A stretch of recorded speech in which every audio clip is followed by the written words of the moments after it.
નમસ્તે વિદ્યાર્થી મિત્રો, આજે આપણે ધોરણ 6માં ચેપ્ટર નંબર 9 આપણું ઘર પૃથ્વી એ પાઠ જોવાનો છે.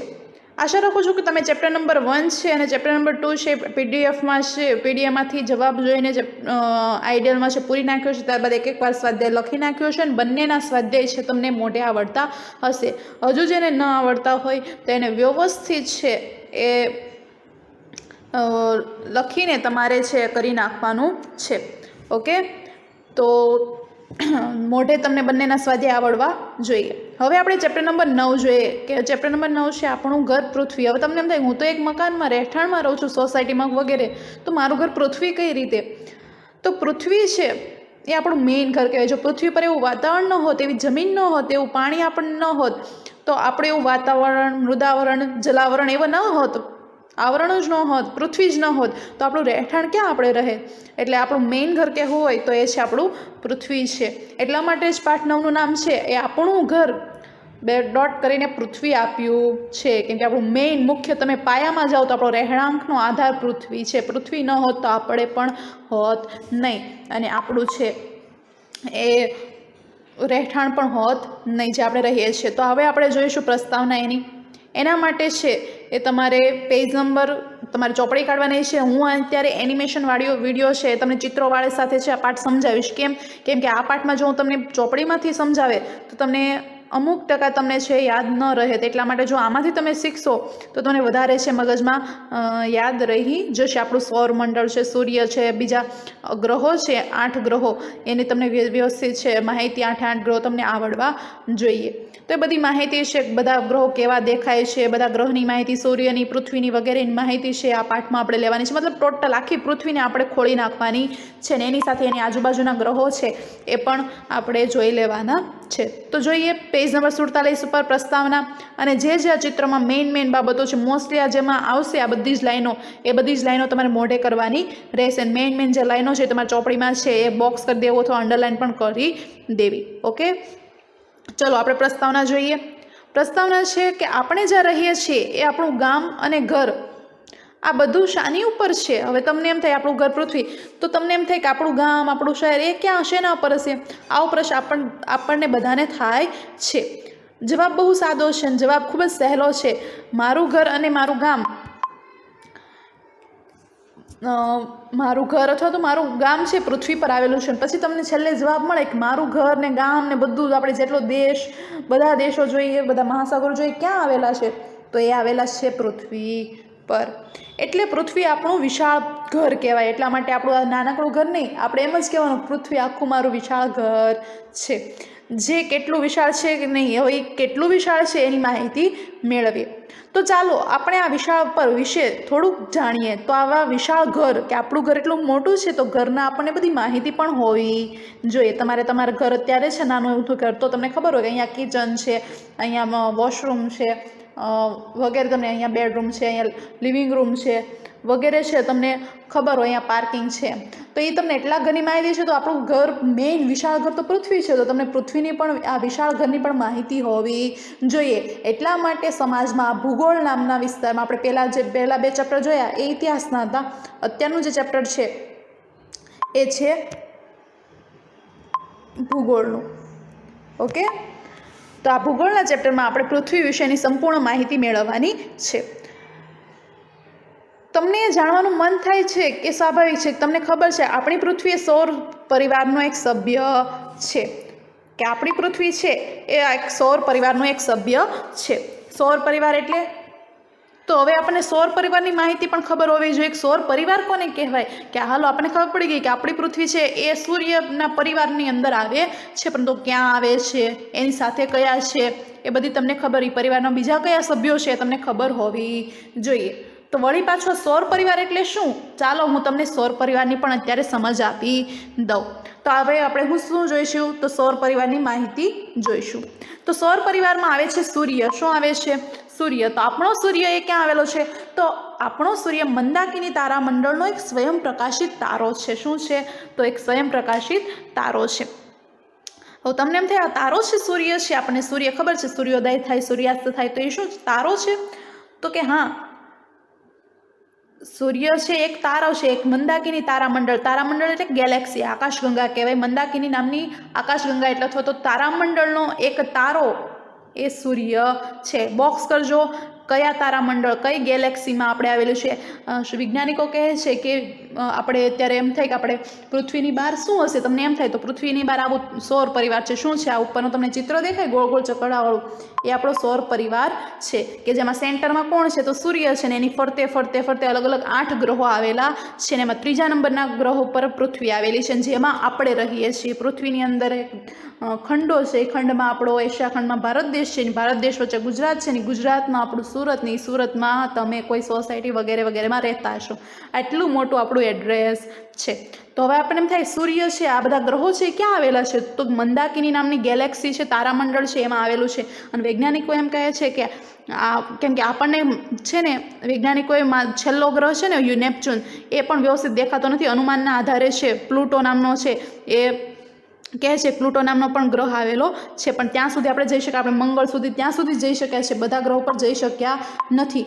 પરંતુ આ એટલી આકાશગંગામાં 8 ગ્રહો વત્તા જે સૂર્ય છે થઈને જે સૌરમંડળ છે એ મંદાકિની કહેવાય છે. ને એમ કહેવાય છે કે આવી ગેલેક્સી ઉપરાંત બીજી અઢળક છે એ બ્રહ્માંડમાં આવી ગેલેક્સીઓ આવેલી છે. તો એની અંદર એના કંઈક સૂર્ય હશે, એના ગ્રહો હશે, ત્યાં પણ કંઈક માનવ જાત જે આપણને જે ખબર છે નહીં, એ શોધવું છે એ અસંભવ જેવું છે. પરંતુ જો આગળ ટેકનોલોજી વિકસશે તો આઈ થિંક બીજી ગેલેક્સીઓ પણ મળી આવશે. પણ અનુમાનના આધારે કહી શકાય કે મંદાકિની જેવી ગેલેક્સીઓ બીજી પણ બ્રહ્માંડમાં રહેલી છે. તો આ ગેલેક્સીમાં સૂર્ય અને પૃથ્વી જેવા ગ્રહો છે, તો બીજી ગેલેક્સીઓ છે એમાં પણ એવા કંઈક ગ્રહો અથવા તો એવી કંઈક માનવ વસ્તી અથવા તો એલિયન્સ કંઈક હશે એવું આપણે અનુમાન લગાવી શકીએ. પરંતુ આપણે તો હાલ આપણી આકાશગંગા એટલે કે આપણી મંદાકિની આકાશગંગા તારામંડળ, એના ગ્રહો, એની વાત કરવાની છે. એટલે ચલો આપણે ટોપિક પર આવીએ. જે આપણો સૂર્ય છે ક્યાં આવેલો છે તો ખાસ યાદ રાખજો, મંદાકિની તારામંડળનો એક સ્વયં પ્રકાશિત તારો છે. આ તારાની આસપાસ નાના મોટા સભ્યો ગોળા રૂપે છે એ આવેલા છે ને આમાંથી પૃથ્વી એમાંનો એક ગોળો છે. કે આ જે સૂર્ય છે આપણી પૃથ્વી એમાંની એક આ તારો એટલે કે સૂર્ય છે એની આસપાસ છે નાના મોટા, અમુકનું કદ મોટું છે, અમુકનું નાનું છે, પરંતુ બધા મોસ્ટલી ગોળ રૂપે આવેલા છે. અને આ ગોળાકાર સ્વરૂપમાં છે એ પૃથ્વી પણ એમાંનો એક ગ્રહ છે. એટલે જ કીધું છે પૃથ્વી એ સૌર પરિવારનો એક સભ્ય છે. સમજાય છે? અને આ બધા નાના મોટા કદના જે ગોળા છે એને શું કહેવામાં આવે છે તો આપણે એને ગ્રહો તરીકે ઓળખીએ છીએ. તો અહીંયા તમે જોઈ શકો છો કે તમને છે એ સૂર્ય આપ્યો છે વચ્ચે સેન્ટરમાં, અને ફરતે છે અલગ અલગ ગ્રહો છે એ ફરી રહ્યા છે જે તમને ગોળ સ્વરૂપે જ દેખાય છે. તો એ બધાને ગ્રહો કહેવામાં આવે છે. અને પૃથ્વી પણ એક ગ્રહ છે. તો હવે ગ્રહો તમને એમ થાય ગ્રહો આ પોતપોતાની લાઇનમાં જ કેમ ગોળ ગોળ ચકડામાં એકબીજા સાથે ભટકાઈ કેમ નહીં જતા હોય, એકબીજા સાથે અથડાઈ કેમ નહીં જતા હોય? તો એનું કારણ છે ગુરુત્વાકર્ષણ બળ. કે સૂર્યના ગુરુત્વાકર્ષણ અને જે તે ગ્રહના ગુરુત્વાકર્ષણ બળના લીધે આ બધા ગ્રહો સૂર્યની આસપાસ વર્તુળાકાર કક્ષામાં ફરે છે. કે પોતાની એક રિંગ જ છે, પ્રાઇવેટ રિંગ. કે પહેલો ગ્રહ બુધ છે તો એની પહેલી રિંગ છે એમાંથી ભેરા રાખશે, એ પૃથ્વીની રિંગમાં આવશે નહીં. કેમ?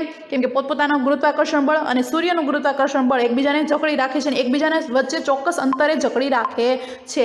એ અંતરથી એ દૂર પણ નથી જતા, કે આ રિંગમાંથી આખી આકાશગંગામાંથી બહાર પણ કોઈ ગ્રહ ફેંકાઈ નથી જતો, કે નહીં કે સૂર્યની અંદર પણ નથી વહી જતો. કેમ? કેમ કે કોઈ પણ ગ્રહ છે એને પોતપોતાનું ગુરુત્વાકર્ષણ બળ છે, અને સૂર્યનું ગુરુત્વાકર્ષણ બળ એકબીજાને એક ચોક્કસ અંતર સુધી છે, કેટલા જ અંતરે ગોળ ગોળ ફરી શકે. ધારો કે પૃથ્વી છે તો સૂર્યથી 15 કિલોમીટર દૂર આવેલી છે, તો એની રિંગ છે સૂર્યથી 15 કિલોમીટર અંતરે જ આખી ગોળ હોય ને 15 કિલોમીટર અંતરે જ ફર કરે. જ્યારે બુધ છે એની નજીક છે તો એને અમુક કિલોમીટરનું, ધારો કે 5 કિલોમીટરનું જોઈએ તો 5 કિલોમીટરના અંતરમાં સૂર્યની આસપાસ ફરી શકે. એ 15 કિલોમીટર આવી શકે નહીં, કેમ કે એનું પોતાનું ગુરુત્વાકર્ષણ બળ એટલું હોય છે, અને સૂર્ય સાથે એટલા ગુરુત્વાકર્ષણમાં જકડાઈ રહેલા છે. એટલે ખાસ તમને કે આ ગ્રહો છે પોતપોતાની વર્તુળાકાર કક્ષામાં શાના કારણે ફરી શકે છે તો સૂર્યનું ગુરુત્વાકર્ષણ બળ અને કોઈ પણ જે તે ગ્રહનું ગુરુત્વાકર્ષણ બળના કારણે એ સૂર્યની આસપાસ ચોક્કસ વર્તુળાકાર કક્ષામાં ફરે છે. સમજાય છે? તો પોતપોતાનું ગુરુત્વાકર્ષણ બળ જે તે ગ્રહના ગુરુત્વાકર્ષણ બળના લીધે આ બધા ગ્રહો સૂર્યની આસપાસ વર્તુળાકાર કક્ષામાં ફરે છે. આ ગ્રહોને પોતાનો પ્રકાશ નથી, પણ સૂર્ય પાસેથી મળતા પ્રકાશથી તે પ્રકાશે છે. કે આ બધા જે ગ્રહો છે એની પાસે કોઈ પ્રકાશ નથી, ત્યાં કોઈ પોતપોતાને કંઈ લાઇટો લઈને બધા ગ્રહ બેઠા છે નહીં, પરંતુ એ બધાને આપણને ખબર છે પૃથ્વી ઉપર અજવાળું શાના કારણે છે? તો સૂર્યના કારણે. તો આ બધા ગ્રહો પાસે કોઈ બીજો કોઈ સ્ત્રોત નથી પ્રકાશ માટેનો, એક જ સ્ત્રોત છે. અને જે કેન્દ્રમાં વચ્ચે રહેલો સૂર્ય છે, કે જે સૂર્ય છે એ આ બધા ગ્રહોને છે એ પ્રકાશ પૂરો પાડે છે, ખુદનો કોઈને પ્રકાશ છે નહીં. સૌર પરિવારના ગ્રહો વિવિધ કદ અને સ્વરૂપ ધરાવે છે. તમે જોઈ શકો છો સૌર પરિવારના જે ગ્રહો છે કયા કયા છે. જો પહેલા નંબરે બુધ છે, પછી શુક્ર છે, પછી પૃથ્વી છે, મંગળ છે, ગુરુ છે, શનિ છે, યુરેનસ છે, નેપચ્યુન છે. તો આ બધા ગ્રહો છે એ બધા ગ્રહો છે તો બધા ગોળ સ્વરૂપે તે, પરંતુ છતાં અમુક ગ્રહ વધારે મોટા છે, અમુક ગ્રહ ખૂબ નાના છે, અમુક ગ્રહમાં જીવન છે, અમુક ગ્રહમાં નથી, અમુક ગ્રહમાં વૈજ્ઞાનિકો શોધી રહ્યા છે કે ત્યાં જીવન છે કે નહીં. તો આમ આ બધા જ ગ્રહો પોતપોતાની રીતે અલગ અલગ વૈવિધ્ય ધરાવે છે. શનિ નામનો ગ્રહ તમે જોઈ શકો કે એની ફરતે વલયો આવેલા છે. શું આવેલા છે? વલયો. તો એ કેટલું સુંદર દેખાય છે. આમ અમુક ગ્રહની લાક્ષણિકતા છે, અમુક ગ્રહ છે એના કદ, એનું સ્વરૂપ, એના રંગના આધારે છે એ એકબીજાથી અલગ પડે છે. સમજાય છે? આ બધા ગ્રહો મળીને બને છે આપણું સૌર પરિવારને. આ બધા જ ગ્રહો અને સૂર્ય મળીને આપણું સૌર પરિવાર એટલે કે સૌર મંડળ બને છે. સમજાય છે કે સૌર પરિવારમાં ગ્રહો વિવિધ કદ અને સ્વરૂપ ધરાવે છે ને આ બધા ગ્રહો મળીને શું બનાવે છે? આપણું સૌર પરિવાર અથવા તો સૌર મંડળ બનાવે છે. એટલે સૌર મંડળની તમને માહિતી મળી ગઈ. આ આપણા સૌર મંડળમાં છે એ ગ્રહો, ઉપગ્રહો, લઘુ ગ્રહો, ધૂમકેતુઓ, ઉલ્કાઓ આપણા સૌર મંડળમાં સમાવેશ થાય છે. કે આપણા સૌર મંડળ કોનો સમાવેશ થાય છે? તો આ સૂર્ય, પહેલાં તો સૂર્યનો સમાવેશ થાય છે. ત્યારબાદ આ જે 8 ગ્રહો છે બુધ, શુક્ર, પૃથ્વી, મંગળ, ગુરુ, શનિ, યુરેનસ, નેપચ્યુન એ ગ્રહોનો સમાવેશ થાય છે. અને ત્યારબાદ ઉપગ્રહો. ઉપગ્રહો કોને કહેવાય? કે જે ગ્રહોની ફરતે ફરતા હોય. સૂર્યની ફરતે ફરતા હોય એને શું કહેવાય? ગ્રહો કહેવાય. પરંતુ ગ્રહોની ફરતે ધારો કે કોઈ ચક્કર લગાવતા હોય, આપણે પૃથ્વી છે આપણે સૂર્યની ફરતે લગાવીએ છીએ એટલે સૂર્ય માટે પૃથ્વી એક ઉપગ્રહ કહેવાય. પરંતુ સૂર્યની ફરતે જે 8 ગ્રહો ફરે છે એને ગ્રહો કહેવાય છે. સૂર્યની ફરતે જે ફરે એને ગ્રહો કહેવાય. અને ગ્રહની ફરતે જે ફરે, ગ્રહની આજુબાજુ ચક્કર મારે, ધારો કે પૃથ્વીની આજુબાજુ કોણ ચક્કર મારે છે? તો ચંદ્ર મારે છે, કે જે સૂર્યની ફરતે નથી મારતો પણ પૃથ્વીની ફરતે, પૃથ્વીને પોતાનું લક્ષ્ય બનાવીને એની ફરતે ફરે છે. એટલે પૃથ્વી માટે ચંદ્ર છે એક ઉપગ્રહ છે. ચંદ્ર કાંઈ ગ્રહ છે નહીં, એ ઉપગ્રહ છે. કેમ? કેમ કે પૃથ્વીની આજુબાજુ ફરે છે, સૂર્યની આજુબાજુ ફરતો નથી. એટલે ઉપગ્રહ કોને કહેવાય? કે જે ગ્રહોની આસપાસ ભ્રમણ લગાવે એને ઉપગ્રહ કહેવાય. ત્યારબાદ લઘુ ગ્રહો કે જે નાના નાના ગ્રહો હોય એને લઘુ ગ્રહો, ધૂમકેતુઓ છે અને ઉલ્કાઓ કે જે અમુક આકાશગંગામાંથી છે અમુક વખતે છે આવી ઉલ્કાઓ છે પૃથ્વી પર પડતી હોય છે ને આપણે એને શું કહીએ? તો આપણે એમ કહેવી કે ખરતો તારો છે. પણ હકીકતમાં મોટી ઉલ્કા હોય તો ક્યારેક જમીન ઉપર ખાડો પણ પાડી દે. તો જે ક્યારેક ક્યારેક આવી ઉલ્કાઓ છે એ આકાશમાં એવા પથ્થરો હોય છે કે જે પૃથ્વીના વાતાવરણમાં આવે એટલે એના વાતાવરણમાં ઘૂસવા માટે છે એ બળી જાય, અને બળતી બળતી ખરે એટલે આપણને એમ લાગે, એટલે ચમકતો લીસોટો પડે અને આપણને લાગે કે તારો તૂટીને ત્યાં પડ્યો છે. પણ હકીકતમાં એ શું હોય? તો ધૂમકેતુ અથવા તો ઉલ્કાઓ હોય છે. આમ ગ્રહો, ઉપગ્રહો, લઘુ ગ્રહો, સૂર્યમંડળમાં કોનો કોનો સમાવેશ થાય પૂછાય તો અંડરલાઈન કરી દેવાનું કે સૂર્ય, પહેલાં તો સૂર્ય, પછી ગ્રહો, ઉપગ્રહો, લઘુ ગ્રહો, ધૂમકેતુ અને ઉલ્કાઓનો છે સૌરમંડળમાં સમાવેશ થાય છે. તો આપણા સૌરમંડળનો આપણે પરિચય મેળવીએ. હવે આપણા જે સૌરમંડળ છે પરિચય મેળવીએ. અને સૌપ્રથમ આપણે સૌરમંડળનો પરિચય મેળવીએ છીએ, સૂર્યમંડળનો પરિચય મેળવીએ છીએ. તો સૂર્યમંડળમાં જ તે સૂર્ય નામ આગળ આવે છે. તો આપણે સૂર્યનો પહેલાં અભ્યાસ કરવો પડે તો જ તમે સૌરમંડળનો વ્યવસ્થિત અભ્યાસ કર્યો કહેવાય. તો ચલો આપણે સૂર્યનો અભ્યાસ કરીએ. સૂર્ય એટલે સન, SUN, તમને સ્પેલિંગ પણ આવડતો હશે. તો ચલો આપણે સૂર્યની વિસ્તૃત માહિતી મેળવીએ. ત્યારબાદ આપણે છે ગ્રહોની 8 ગ્રહો છે એની પણ માહિતી મેળવીશું. સૂર્યથી આપણે બધા જ પરિચિત છીએ. સૂર્ય શું છે? તો સૂર્ય સન્માનિત તારો છે. તે પૃથ્વી પરના જીવનનો દાતા ગણાય છે. અને સૂર્ય પૃથ્વી કરતાં લગભગ 13 લાખ ગણો મોટો છે. ખાસ યાદ રાખજો, અંડરલાઈન કરી લેજો કે સૂર્ય વિશે આપણે પરિચય મેળવીએ છીએ તો સૂર્યની આપણે ખબર હોવી જોઈએ કે આપણે રોજ કાર્યની શરૂઆત ક્યાંથી થાય છે? સૂર્યોદયથી થાય છે. સૂર્ય ઉદય થાય, આપણે રાત્રિ દરમિયાન તો શું આપણે નીંદરમાં હોઈએ, પણ જેવો સૂર્ય ઉદય થાય છે એટલે આખી દુનિયા છે હલચલમાં આવી જાય છે. જ્યાં સૂર્યોદય જે દેશમાં થાય છે ત્યાં શું થશે? તો બધા જાગી જશે અને પોતપોતાના કામે લાગી જાય છે. એટલે સૂર્ય ઉદયથી શું થશે? તો કાર્યની શરૂઆત થાય છે. એટલે ડેઈલી સૂર્યોદય થવો જરૂરી છે. એટલે સૂર્ય સન્માનિત તારું છે. આપણે કીધું હતું કે મંદાકિની તારામંડળનો સૂર્ય એ તારામંડળો સ્વયં પ્રકાશિત એટલે પોતે પ્રકાશિત છે અને બીજાને પ્રકાશ પૂરો પાડે છે, એટલે સ્વયં પ્રકાશિત પોતાનામાં પ્રકાશ રહેલો છે એવો તારો છે. એટલે સૂર્ય એ સન્માનિત તારો છે જે પૃથ્વી પરના જીવનનો દાતા ગણાય છે. કેમ દાતા ગણાય છે?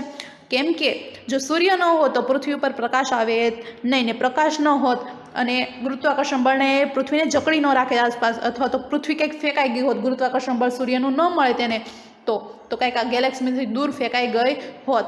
પરંતુ આ ગુરુત્વાકર્ષણ બળના કારણે સૂર્ય સાથે જકડાઈ રહે છે 15 કિલોમીટરના અંતરે, અને સૂર્યના જે પ્રકાશો છે એ પૃથ્વી પર આવે છે એટલા કારણે છે. ખબર છે આપણને વનસ્પતિનો ખોરાક સૂર્યપ્રકાશમાંથી કરે છે, એટલે વનસ્પતિ એમાંથી ખોરાક બનાવશે એટલે વનસ્પતિનો વિકાસ થશે. જો એને પ્રકાશ મળશે તો જ કોઈ પણ વનસ્પતિ લઈ લો એનો વિકાસ સૂર્યને પ્રકાશના કારણે જ થતો હોય છે. આમ સજીવ વનસ્પતિ, વૃક્ષ, છોડ એ બધાનો વિકાસ છે એના કારણે થાય છે. એક પ્રકૃતિમાં છે એક ઉદય થાય છે, સૂર્યનો ઉદય સાથે પ્રકૃતિ જીવંત બને છે. અને એ પ્રકૃતિ જીવંત બનશે એનો ખોરાક છે તૃણાહારીઓ લેશે, તૃણાહારીમાંથી માંસાહારી ખાશે. આમ ધીમે ધીમે છે આખી સાયકલ ફર્યા રાખે છે. એનો મેઇન સ્ત્રોત છે સૂર્યનો પ્રકાશ. એટલે સૂર્ય એ છે એ શું કહેવાય તો પૃથ્વી પરના જીવનનો દાતા ગણાય છે. અને ખાસ યાદ રાખજો, સૂર્ય એ પૃથ્વી કરતાં 13 લાખ ગણો મોટો છે. આપણે પૃથ્વી છે ને, પૃથ્વી કરતાં 13 લાખ ગણો તમે મોટું કરો ત્યારે એક સૂર્ય બને છે. 13 લાખ ગણો એટલે પૃથ્વીના કદને તમે 13 લાખ વડે ગુણો અને જે કદ મળે એ સૂર્યનું કદ છે. એટલે 13 લાખ ગણો પૃથ્વી કરતાં મોટો છે, પૃથ્વી એના કરતાં 13 લાખ ગણી નાની છે. ત્યારબાદ હવે જોઈએ કે તેની ફરતે જો એક ચક્કર લગાવવું હોય આપણે પૃથ્વી, હવે સૂર્ય 13 લાખ ગણો મોટો છે તો સૂર્યનો આપણે એક ભ્રમણ કરવું હોય, એની ફરતે ફરવું હોય તો ફરતે જો એક ચક્કર લગાવવું હોય તો 1000 કિલોમીટરના વેગથી ચાલતા વિમાનમાં બેસીએ ને ફરીએ તો 107 વર્ષ નીકળી જાય. તમે તમારું એક વિમાન લઈને જાઓ અને સૂર્યની તમારે એક પરિભ્રમણ કરવું હોય અને એની સ્પીડ તમારે વિમાનની કેટલી રાખવાની તો 1000 કિલોમીટર ઉપર જવા દેવાની, અને તો તમે 107 વર્ષમાં તેનું એક પરિભ્રમણ પૂર્ણ કરી શકો. એટલે 100 વર્ષ લાગી જાય. તમે 1000 કિલોમીટરનો તમારી સ્પીડ રાખો ને ત્યારે 1000 કિલોમીટર તમારે સ્પીડ રાખવાની, એટલો તમારે 1 કલાકમાં 1000 કિલોમીટર તો કાપી જ દેવાનું તમારે. એવું વિમાન તમે ઉડાડો તો તમે 107 વર્ષમાં એનું પરિભ્રમણ એક ચક્કર તમે પૂરું કરી શકો. વિચારો સૂર્ય કેટલો મોટો હશે. ત્યારબાદ સૂર્યનું ગુરુત્વાકર્ષણ બળ પૃથ્વી કરતાં 28 ગણું વધારે છે. સૂર્યનું જે ગુરુત્વાકર્ષણ બળ છે, ગુરુત્વાકર્ષણ બળ એટલે કે આપણે એક પૃથ્વી ગોળ સ્વરૂપે રહી છે, તમને એમ થવું જોઈએ કે હું કેમ નીચે પડી નથી જતો પૃથ્વીમાંથી. કેમ કે પૃથ્વી વચ્ચે કેન્દ્રમાં ગુરુત્વાકર્ષણ બળ છે જે તમને પૃથ્વી વચ્ચે આમ જકડી રાખે છે. એવી રીતના પૃથ્વી કેમ ત્યાં ઊભી છે એની જગ્યાએ? કેમ કે સૂર્યનું મોટું ગુરુત્વાકર્ષણ બળ છે ને એને પૃથ્વીને આમ જકડી રાખે છે પોતાની આસપાસ 15 કિલોમીટરના અંતરે. એટલા કારણે પૃથ્વી પણ એની જગ્યાએથી જતી નથી અને પૃથ્વીની અંદર આપણે રહીએ છીએ એટલે પૃથ્વી પર પણ કંઈક ગુરુત્વાકર્ષણ બળ છે જેના કારણે આપણે પૃથ્વીમાંથી નહીં પડી જતા નથી, આપણે અંદર કેન્દ્રમાં ખેંચાયેલા રહીએ છીએ. સમજાય છે? અને દરેક વ્યક્તિનું પોતાનું ગુરુત્વાકર્ષણ બળ હોય છે, પરંતુ આપણે અહીંયા શું કીધું છે કે સૂર્યનું ગુરુત્વાકર્ષણ બળ એ પૃથ્વી કરતાં 28 ગણું વધારે છે. એટલે તમારું અહીંયા ધારો કે વજન આપણું અહીંયા 1 કિલોગ્રામ હોય ને, તમે સૂર્ય ઉપર જાઓ તો તમારું વજન કેટલું થાય? 28 કિલોગ્રામ વધી જશે. સમજાય છે? 28 ગણું વધારે થશે. એટલે સૂર્યનું ગુરુત્વાકર્ષણ બળ પૃથ્વી કરતાં 28 ગણું વધારે છે. જે પદાર્થનું વજન પૃથ્વી પર 1 કિગ્રા થાય તેનું વજન સૂર્યની સપાટી પર 28 કિગ્રા થાય.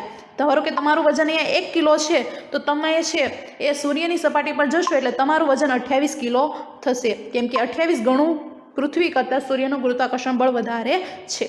ગુરુત્વાકર્ષણ શક્તિને લીધે જ ગ્રહો પોતાની ચોક્કસ માર્ગમાં રહેલા છે અને તેની આસપાસ ફરે છે.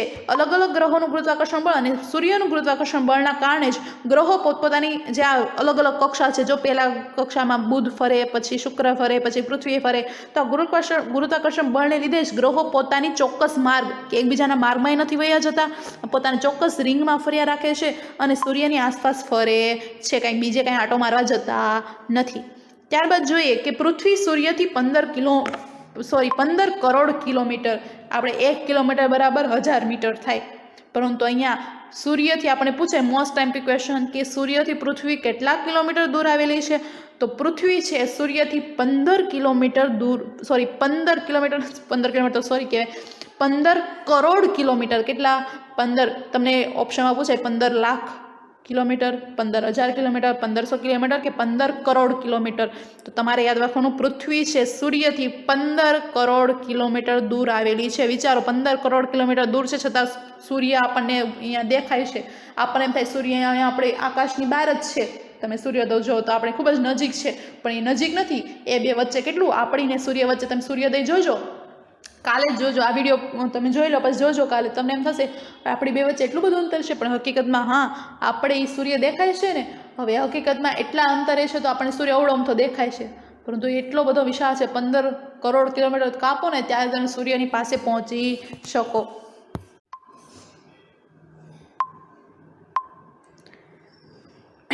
સૂર્ય એ પૃથ્વીથી 15 કરોડ કિલોમીટર દૂર આવેલો છે. આથી સૂર્યના પ્રકાશને ધરતી પર પહોંચતા 8.25 મિનિટ જેટલો સમય લાગે છે. હવે તમને 15 કરોડ કિલોમીટર દૂર છે એટલે સૂર્યમાંથી ધારો કે એક પ્રકાશનું કિરણ નીકળે તો એને પૃથ્વી પર પહોંચતા, પૃથ્વી પર પ્રકાશ ફેલાવવા માટે કિરણને 8.25 મિનિટનો સમય લાગે છે. 8.25 મિનિટ બાદ એ પૃથ્વી પર દેખાય છે કિરણ. તો સૂર્યના પ્રકાશને ધરતી પર પહોંચતા 8.25 મિનિટનો સમય લાગે છે.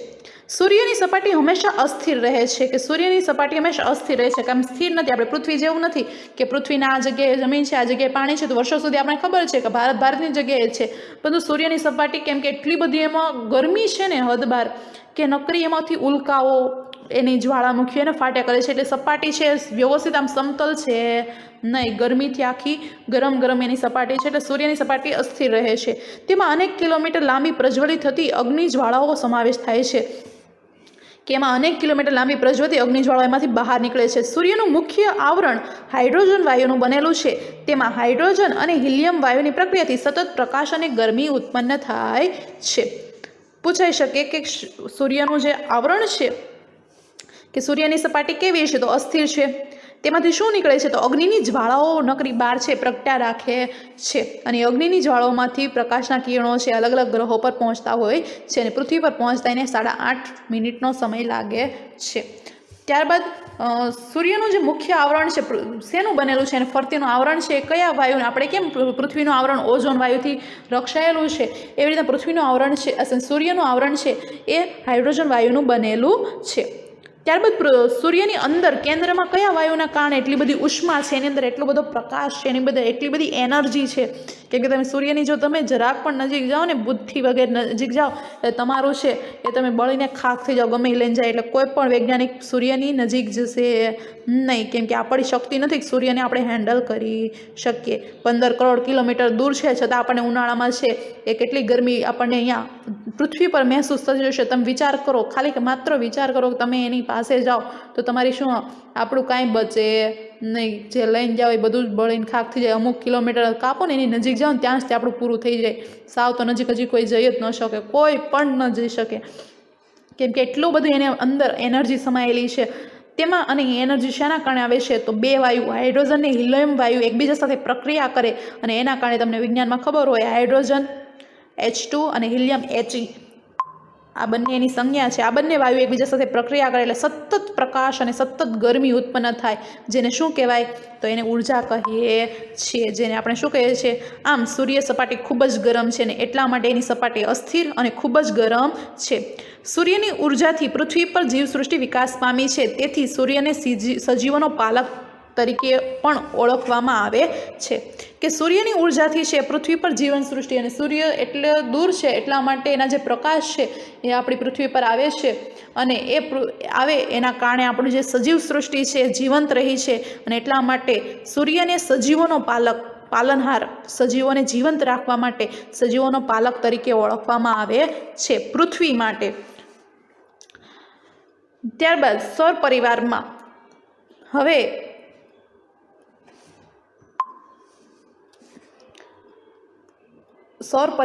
હવે આપણે ખૂબ જ ગરમ સૂર્યની આસપાસ પૃથ્વી છે અને સજીવોનો પાલક તરીકે ઓળખાય છે. હવે આપણે ગ્રહોની ટૂંકમાં પરિચય મેળવીએ. હવે સૌર પરિવારમાં આપણે સૂર્યની સંપૂર્ણ માહિતી લઈ લીધી, તો કે હા કઈ લીધી, તો એ સન્માનિત તારો છે, 13 લાખ ગણો પૃથ્વીથી મોટો છે, એનું અંતર કાપવું, એક ભ્રમણ કરવું હોય તો તમારા વિમાનને 1000 કિલોમીટરની સ્પીડ રાખો તો 107 વર્ષ લાગી જશે.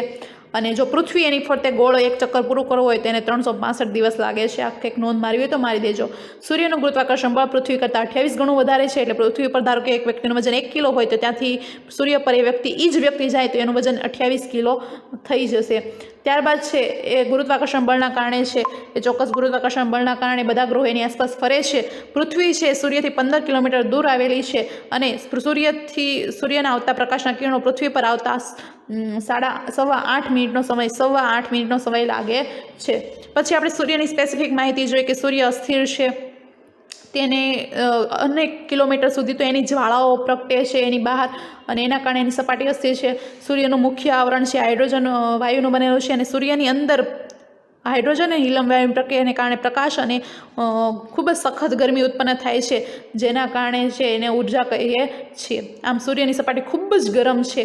સૂર્યની ઉર્જાથી પૃથ્વી પર સૂર્યની જે ઉર્જા છે પૃથ્વી 15 કિલોમીટર અંતર કાપીને પૃથ્વી પર આવે છે, એટલા માટે એની ઉર્જા છે આપણે નુકસાન નથી પહોંચાડતી. આપણે એ ઉર્જાનો વ્યવસ્થિત ઉપયોગ કરીએ છીએ, વનસ્પતિ એનો ખોરાક બનાવે, અને આમ જીવન સૃષ્ટિ છે આપણું કાર્યભાર આપણે વ્યવસ્થિત કરી શકે. એટલે જીવ સૃષ્ટિના વિકાસ માટે છે આ ઉર્જા કામની છે.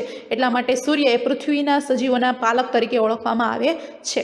હવે આપણે ગ્રહોની ટૂંકમાં પરિચય મેળવ્યો તો સૌર પરિવારમાં કુલ 8 ગ્રહો આવેલા છે. કયા 8 ગ્રહો આવેલા છે તો લાઇનમાં તમને નીચે આપ્યા છે. સૂર્યની માહિતી મેળવી, પછી નજીકનો છે બુધ, પછી શુક્ર, ગુરુને ભૂલી જવાનો, બુધ શુક્ર, પછી પૃથ્વી ત્રીજા ક્રમે આવે છે, પછી મંગળ, પછી ગુરુ. બુધ છે પહેલાં આવી ગયો તો એટલે મંગળ ગુરુ, બુધ શુક્ર પૃથ્વી, મંગળ ગુરુ, શનિ, યુરેનસ ને નેપચ્યુન. આ 8 ગ્રહોના તમને નામ આવડવા જોઈએ ફરજિયાત. બુધ શુક્ર અને લાઇનમાં આવડવા જોઈએ. ખાસ યાદ રાખજો, સૂર્યની નજીક પૂછાય, કેટલામાં ક્રમનો છે એ પૂછાય, વગેરે વગેરે. એટલા માટે બુધ છે એ સૌથી નજીક છે, પછી શુક્ર આવશે, બુધ શુક્ર પૃથ્વી, બુધ શુક્ર પૃથ્વી, મંગળ ગુરુ શનિ. પહેલાં બુધ શુક્ર લેવાનું, પછી વચ્ચે પૃથ્વી નાખી દેવાની, પછી જે બચ્યા એ વાર લેવાના કે મંગળ ગુરુ શનિ, કેમ કે બુધ અને શુક્ર તો આગળ આવી ગયા હતા એટલા માટે. અને યુરેનસ ને નેપચ્યુન લાસ્ટમાં આવશે. ઓકે, તો ફરીવાર બોલીએ, જ્યાં સુધી નવડે 10-50 વખત બોલવાનું. પહેલાં સૂર્ય આવશે, પછી એની નજીક બુધ, પછી શુક્ર, પછી પૃથ્વી, પછી મંગળ, પછી ગુરુ, પછી શનિ, યુરેનસ એન્ડ નેપચ્યુન. ઓકે, હવે આ 8 ગ્રહોમાં કયા ગ્રહો આંતરિક ગ્રહો છે અને કયા ગ્રહો બાહ્ય ગ્રહો છે એની વાત કરીએ તો બુધ શુક્ર પૃથ્વી મંગળ શરૂઆતના 4 ગ્રહો છે આંતરિક ગ્રહો છે, અને પાછળના 4 ગ્રહો એટલે કે ગુરુ શનિ યુરેનસ નેપચ્યુન એ બાહ્ય ગ્રહો છે. મંગળ બુધ ગુરુ શુક્ર શનિ, આ વાર મંગળ બુધ ગુરુ શુક્ર શનિ. સમજાણું? રવિને સોમ લેવાના નથી કેમ કે એ ગ્રહો છે નહીં. મંગળ બુધ ગુરુ શુક્ર શનિ. હવે તમને આંતરિક ગ્રહો કોને કહેવાય તો પહેલા 4 તો તમને ક્રમના આવડતા છે, તો પહેલા 4 કયા છે તો બુધ શુક્ર પૃથ્વી મંગળ. આ આંતરિક ગ્રહો છે, એટલે પૃથ્વી સૂર્યની વધારે નજીક હોવાથી આને આંતરિક ગ્રહો કહેવાય છે. અને દૂરના ગ્રહો કયા છે તો ગુરુ શનિ, જે પ્રમાણમાં મોટા કદના છે આંતરિક ગ્રહો કરતાં. ગુરુ શનિ યુરેનસ ને નેપચ્યુન આ 4 ગ્રહો છે, બાહ્ય ગ્રહો છે. આ ઉપરાંત આંતરિક ગ્રહો અને બાહ્ય ગ્રહો પૂછાય. આ ઉપરાંત બીજા કયા તો સૌર પરિવારમાં જે મંગળ બુધ ગુરુ શનિ શુક્ર શનિ, આ યાદ રાખવાના, વાર લાઇનમાં યાદ રાખવાના. મંગળ બુધ શુક્ર શનિ આ ગ્રહો છે એ નરી આંખે જોઈ શકાય છે. તમે તમારી નજરની આંખે છે તમે કયા ગ્રહો જે વારના નામ છે એ મંગળ બુધ ગુરુ શુક્ર શનિ આ ગ્રહો તમે નરી આંખે જોઈ શકો છો, પરંતુ બાકીના ગ્રહોને જોવા માટે એટલે કે પૃથ્વી યુરેનસ નેપચ્યુન તમે નરી આંખે જોઈ શકતા નથી. ઓકે, તમને પૂછાય MCQમાં કે કયા ગ્રહો આંતરિક ગ્રહો છે, કયા ગ્રહો બાહ્ય ગ્રહો છે, તો શરૂઆતના 4 ગ્રહો આંતરિક ગ્રહો, પાછળના જે 4 છે ગુરુ શનિ યુરેનસ નેપચ્યુન આ મોટા છે એ બાહ્ય ગ્રહો છે. ત્યારબાદ નરી આંખે કયા ગ્રહો જોવાય તો એની શોર્ટકટ એ છે કે મંગળથી શનિના વાર યાદ રાખવાના. મંગળ બુધ ગુરુ શુક્ર શનિ આ ગ્રહો છે, વારના ગ્રહો છે, એ બધા જ તમે નરી આંખે જોઈ શકો છો. ઓકે, તો અહીંયા સાથે આપણું સૌર પરિવારની માહિતી તેમજ સૂર્ય વિશેની આપણી માહિતી છે, સ્પેસિફિક માહિતી આપણે મેળવી લીધી. તો આ બંને છે તમારે કડકડાટ તમને આવડવા જોઈએ. સૂર્યમંડળ, સૌર પરિવારને સૂર્યમંડળ પણ કહેવાય, સૌર પરિવાર કહેવાય, સૌર કુટુંબ કહેવાય. અને એની અંદર આપણે સૂર્યની વાત કહી, ત્યારબાદ 8 ગ્રહોનો પરિચય આપણે ખાલી નામ લીધા, કોને આંતરિક ગ્રહો કહેવાય, કોને બાહ્ય ગ્રહો કહેવાય, કોને નરી આંખે જોઈ શકાય એની માહિતી મેળવી. નેક્સ્ટ વિડીયોમાં હવે આપણે 8 ગ્રહોની માહિતી મેળવીશું, એની વિશે આપણે વાત કરીશું. ઓકે, અહીંયા સાથે આપણો વિડીયો પૂર્ણ થાય છે. અસ્તુ.